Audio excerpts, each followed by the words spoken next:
नमस्कार मंडळी, कसे आहात? आय होप तुम्ही सर्व मजेत असणार। मोठे मामाच्या इथे चहा वगैरे पिऊन आम्ही निघालो लहान मामाच्या इथे। लहान मामाच्या इथे मस्त पंकजनी पुरी भाजीचा नाश्ता आणलेला, तो केला। डुगूची मस्त बॅट बॉल पासून सुरुवात झालेली होती। नंतर सेकंड नंबरच्या मामाकडे गेलो, पोहे खाल्ले।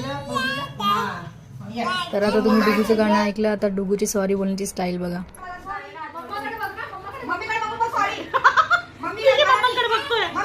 सॉरी बोल, सॉरी।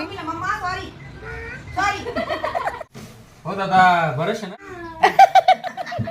मग काय खूप सारे गुण करून देवाच्या पाया पडला। आणि त्यानंतर मग इथे तुम्ही बघताय मामी मेडिसिन देते आईला, कारण आईला कळत नाही आई कुठल्या पण गोळ्या खाऊन घेते। हा आहे आमचा रोहित मामा, म्हणजे डुगूचा रोहित मामा। फ्रेश वगैरे झालो मस्त आणि मग गेलो आम्ही वनाई जवळ। तिथे मामाच्या मुलांनी कबूतर पाळून ठेवले, त्यांना मस्त बाजरी चारली। त्यानंतर मग आम्ही इथे पण चहा वगैरे पिलो। चहा पिऊन झाला त्यानंतर मग आम्ही काढले इथे फोटो, ही बघा सेल्फी क्वीन। त्यानंतर आम्ही शीतल मावशीच्या लग्नाचे फोटोज बघितले, त्यामध्ये तुम्ही बघू शकता मी कशी दिसते।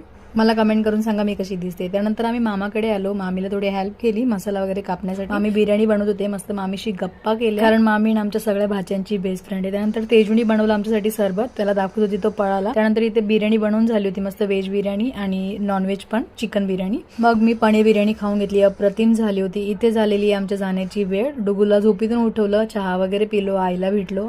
आई खूप रडली आम्हाला भेटून, पण आईला असं वाटत होतं आम्ही अजून राहायला पाहिजे। संध्याकाळी मम्मी आम्ही सोबतच निघालो, कारण मम्मीला परत नेपाळनगरला जायचं होतं, कारण मम्मीला पप्पांचे काका वारले, तिकडे जायचं होतं। कपडे कोणी घेतले तुला? आईने घेतले? छान छान।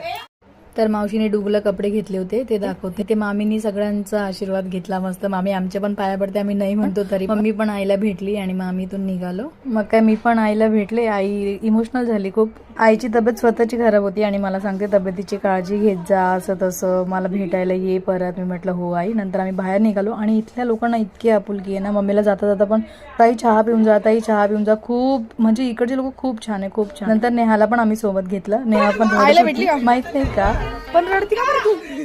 संध्याकाळची गाडी होती, सो 10-15 मिनिटं आधीच आम्ही निघालो। जाणारे 4 जण आणि सोडवणारेच किती जण सोडवणारे 10 जण। थँक्यू। तर इथे मम्मी गेली आधी आमच्या नेपाळनगरला त्या वेळेनी, आणि आम्ही इथून या वेळेनी जायला निघालो।